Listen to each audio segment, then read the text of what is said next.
I'm Dr. Joseph MT, Department of Sociology, University of Mumbai. This is the E-Pathshala project on religion and society. We are in module 33. In this module, we look at gender, patriarchy, and religion.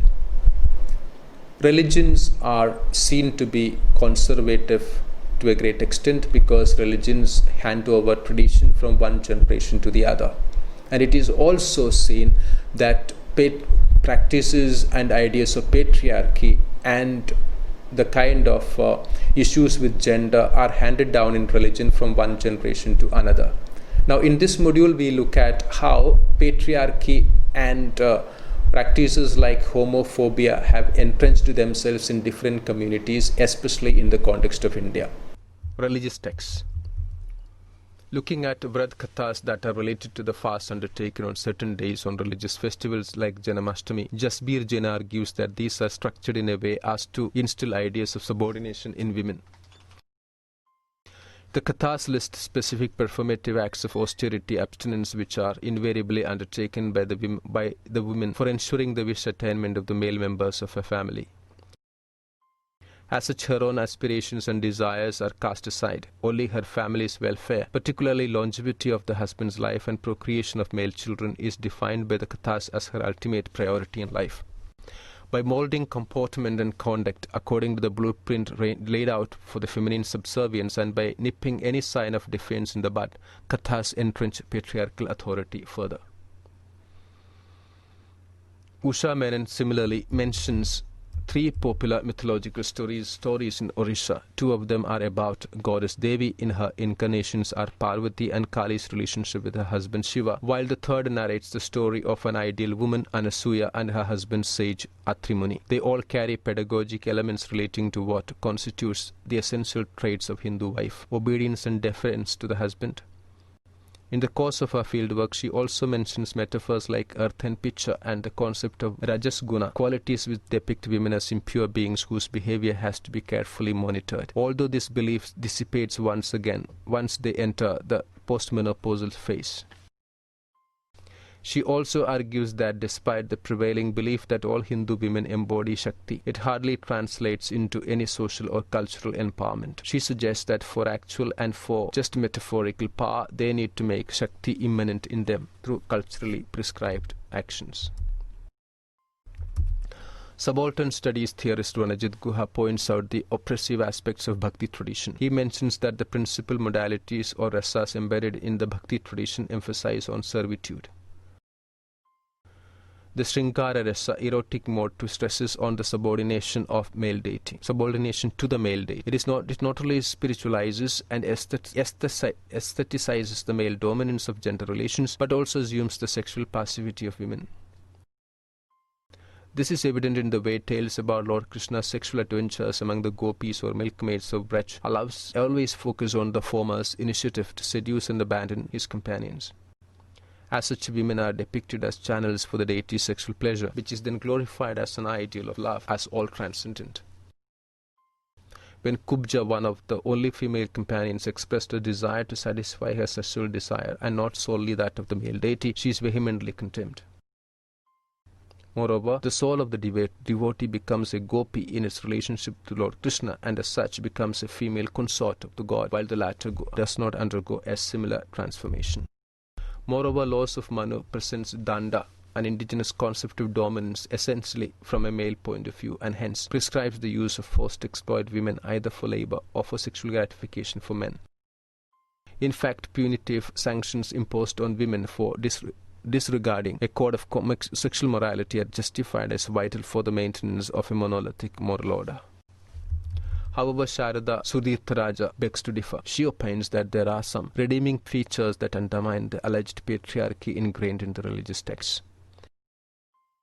As an example, she mentions Sita in Ramayana and Draupadi in Mahabharata as protagonists who balanced both roles easily, that of devoted wives, but also as women critical of sexist notions of wifely behavior.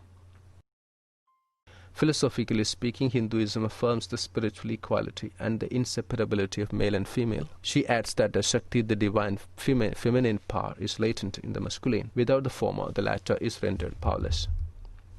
Lorelei Biernacki, to argues that some 15th to 18th century Tantra text signals a transition from the notion of ascetic male domination over women and over body, thus countering the misconception that sex in Tantra constructs women as objects for male gains like supernatural powers. The Brihanila Tantra is a goddess-centered or Shakta text followed in the northeast, which explicitly advocates respecting women even beyond the sex right, something lacking in the other Tantra texts like Kularnava Tantra or Kula Chundamani Tantra.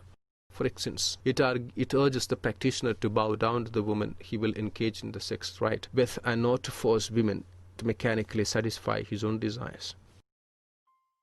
The Chinara Tantra, another northeastern Shakta text of the 17th century, also instructs the practitioners to avoid abusing or criticizing women and, more importantly, preaches that salvation can solely be achieved by serving women, a subversion of the idea of salvation attainment by worshipping men.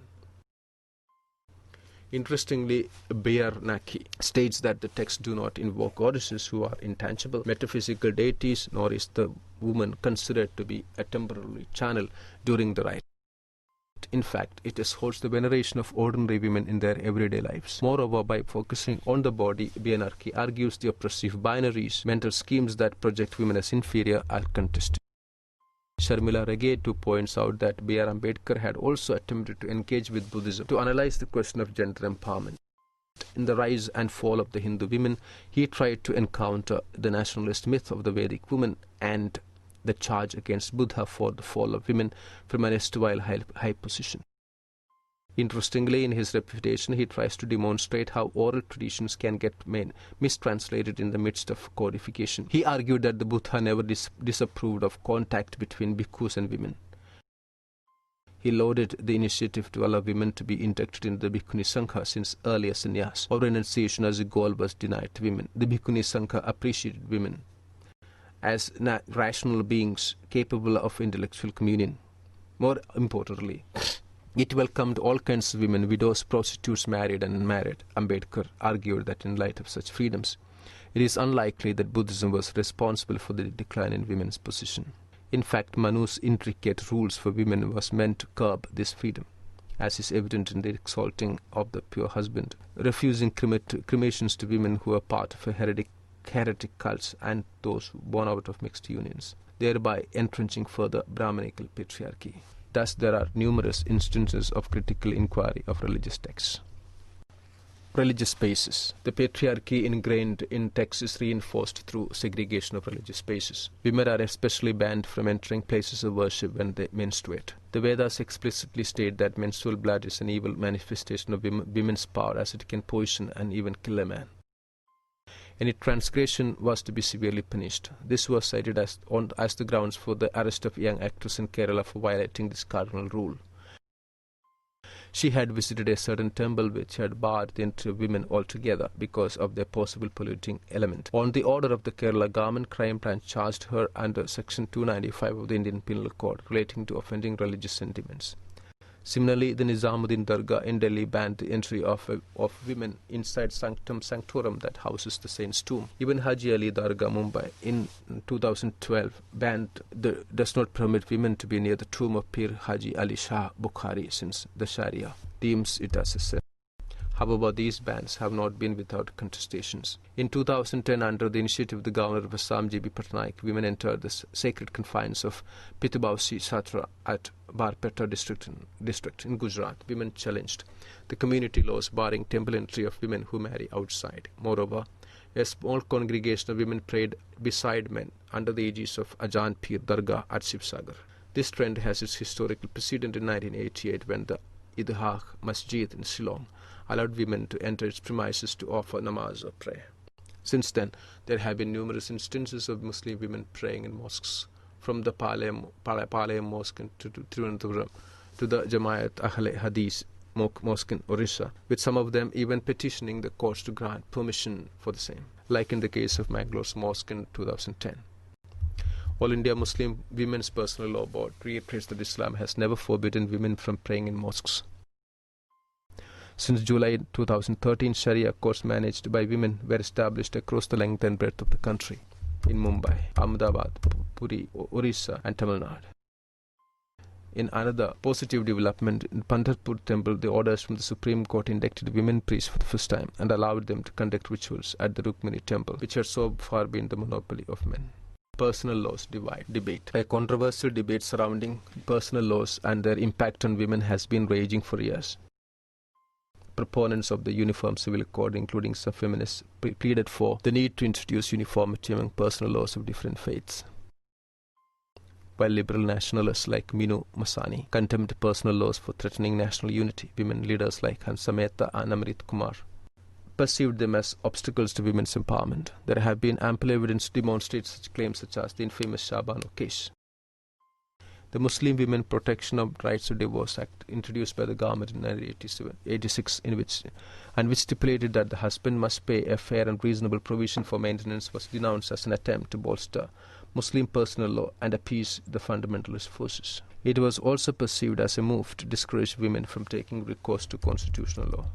Even today, there have been challenges from various quarters to personal laws. For instance, Mary Roy opposed the rejection of her claim to her father's house, which was denied to her under the Travancore Syrian Christian Act 1916 and the Cochin Succession Act in 1921. Article 44 of the Indian Constitution in 1950 encouraged the establishment of the Uniform Civil Code by the state. The UCC was projected as a necessary instrument to override the multiple legal existing systems in the country, critical for ensuring women's rights and for protecting national integrity. Dating back to 1937, when All India Women's Conference pleaded for the application of UCC for all religions, the women's movement continued to lend its support to the UCC well into the 1980s.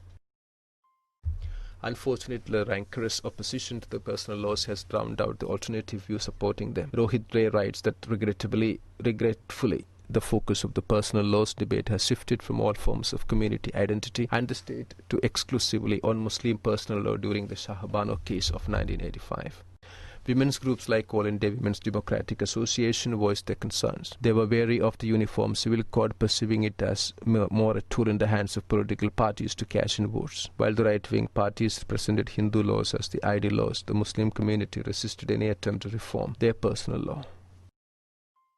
Prominent feminist Nivedita Menon has refuted the Hindu rights push for the UCC to be modelled on the Hindu personal laws. She argues that contrary to its claims, the latter have never been reformed and have been selectively codified. Any personal law in consonance with North Indian upper caste practices were codified, thus eliminating the vast spectrum of liberal customary laws. In fact, the opposite has been true in many cases. Muslim personal laws have afforded personal protection to women through their inheritance laws and the rights of meher. At the same time, she attacks the community laws as being byproducts of colonial attempts to, in consultation with self-appointed community leaders, to organize the great multiplicity of laws under the four religious personal laws. Hence, these cannot be defended on the ground of being a natural and prior to any other identity. Women's agency and resistance, feminist theology. In the following section, we will look at how women have appropriated theology to forward their cause. Feminist theology is unique in its acceptance of religion as a vehicle for change, yet at the same time recognizing the oppression that stems from within. According to Sheila Collins, it does not advocate abstract syllogisms. Rather, it is concerned with women's lives, their feelings about their families, their daily routine, etc. Feminist theologians belong to two different groups, espousing different strategies for contesting patriarchy. One set advocates myths and rituals of goddess religion, while the other intends to amend religious institutions from within. The former perceive God as sexist, preferring to celebrate the goddesses of ancient cultures and the goddesses within themselves. In particular, pro-Christian theologians cherish their powers of fertility and procreation as well as of insight, stifled under oppressive weight of Western culture. They envision in the future a feminist society based on the harmony between women and the earth. Rituals are conducted in order to evoke a sense of energy, willfulness among its participants. These often involve inversion of the existing ecclesiastical establishment, as in the case of women's spirituality movement in 1976, documented by Naomi Goldenberg. On the other hand, feminists within religious institutions do not accept the notion of a misogynist God, preferring to view it as a source of emancipation. They demand women's ordination, a new language about God, and greater ecclesial recognition of women's needs and contributions. While the Church and the Second Sex, authored by Mary Daly, pleads for greater egalitarianism between Christian men and women, Reuther explored the images of Mother Mary and ancient goddesses. In 1973 Daly's Beyond God the Father, she argues the discourse about God the Father is a projection grounded in specifically patriarchal societal structures and sustained as subjectively real by the usual processes of producing plausibility, such as preaching, religious indoctrination, and cult. She insisted on post-Christian feminism predicated on separate feminist communities. Jana Oposenka mentions that by authoring the Bible, men could define male and female sexuality as well as determine the portrayal of women's encounters with God in the text. Feminist hermeneutics is the only key to their liberation. Closer home, Usha Menon rebuffs the two predominant portrayals of Hindu women, either as passive victims of sexist social structure, meekly accepting their subordination, or as crypto-feminists, resisting oppression through proverb, song, or story, and ready to rebel at the very first politically opportune moment. Instead, she recognizes women as active agents who take full advantage of the available resources to build a preferable identity. Women's oral narratives of the Ramayana have not been only rigorously contested patriarchal norms but also shifted the focus onto more liberal renditions of Hinduism, tantric, bhakti, and art texts than the oft-quoted androcentric texts of Dharma Shastras and the laws of Manu. According to Sudhirtha Raja, bhakti especially offered greater latitude for women to experiment with their gender roles. Women poets, saints like Mirabai in the 16th century and Akka Mahadevi in the 12th century subverted customs and replaced enslavement to their husbands and intense devotion to God. Criticism. In the attempt to fuse feminism with religion has often been criticized as well. Rajeshwari Rajan is skeptical of the tendency of not just left secularists and Hindu nationalists but also feminist theologians to portray Hindu goddesses as empowering role models. Often it is assumed that since Hinduism has a tradition of worshipping goddesses unlike other religions, it must be espousing a matriarchal worldview. Rajan argues that goddesses are often used as references to sanction behavior of women who diverge from mandated norms. Moreover, worshipping goddesses has never translated into any material improvement in the lives of women. Rajan argues that a certain version of feminism preempts Western feminist demands, even as it simultaneously aggrandizes the scope and politics of that tradition and co-opts women's agency for its own needs. Goddess-inspired Hindu feminism, Flavia Agnes points out, can alienate women of minority communities. Kancha Illaya drew a divide between upper caste goddesses and goddesses worshipped by the lower classes. Through the example of Pochama, a village deity, he buttresses the point that the latter are not bound by traditional gender roles, since gender, caste and class affiliations. Urvashi Butalia, Tanika Sarkar and Paula Bacheta too argue that feminism, which revolves around goddess role models, has communal overtones. In organizations like Rashtra Sevika Sangatana, through the appropriation of images of fierce warrior goddess, like Kali, Hindu women are geared to carry out the xenophobic militant Hindutva propaganda against the other. As such, it alienates women from lower caste minority religious communities. Therefore, feminism has had an uneasy relationship with religion, fraught with uncertainties and myriad conditions. In this module, we have looked at the category of gender and the structure of patriarchy. Both of these are structures and both of these are categories which privilege people of one gender over the other, or which in some sense facilitate the exercise of male power. We have looked at in this module how this plays itself out in the realms of religion. Thank you.